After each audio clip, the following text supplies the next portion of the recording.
ইসলামী bank news top 10।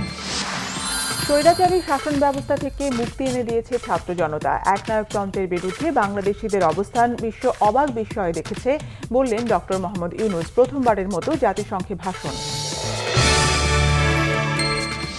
নিউইয়র্কে doctor ইউনূসের সাথে মার্কিন পররাষ্ট্রমন্ত্রীর বৈঠক, সংস্কার ও সুষ্ঠু নির্বাচনে যুক্তরাষ্ট্রের সমর্থনের আশ্বাস। টালবাহানা না করে তারেক রহমানের সব মামলা প্রত্যাহার করে তাকে দেশে ফেরার ব্যবস্থা করার দাবি মির্জা ফখরুল ইসলাম আলমগীরের। গণবিপ্লবে শহীদদের চেতনা ধারণ করে গণতান্ত্রিক বাংলাদেশ গঠন করতে হবে বলেছেন বিএনপির স্থায়ী কমিটির সদস্য সালাউদ্দিন আহমেদ। পরাজিত শক্তি বিদেশে বসে বিপ্লব নস্যাতের ষড়যন্ত্র করছে বলেছেন দৈনিক আমার দেশ পত্রিকার সম্পাদক মাহমুদুর রহমান।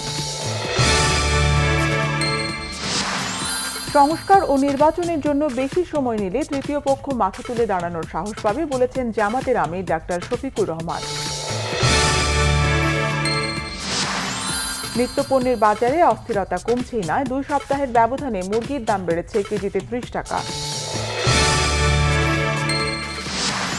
কাশ্মীরে ভারতের অমানবিক আচরণ এবং নৃশংসতা মেনে নেবে না পাকিস্তান, জাতিসংঘ সাধারণ পরিষদের অধিবেশনে বললেন পাকিস্তানের প্রধানমন্ত্রী শাহবাজ শরীফ। হ্যারিকেন হেলেনের আঘাতে লণ্ডভণ্ড হয়েছে যুক্তরাষ্ট্রের ফ্লোরিডা অঙ্গরাজ্যের উপকূলীয় এলাকা। আলোর স্বল্পতায় 2 সেশন বাকি থাকতেই শেষ হয়ে গেছে বাংলাদেশ ভারত দ্বিতীয় টেস্ট। টাইগারদের সংগ্রহ 3 উইকেটে 107 রান।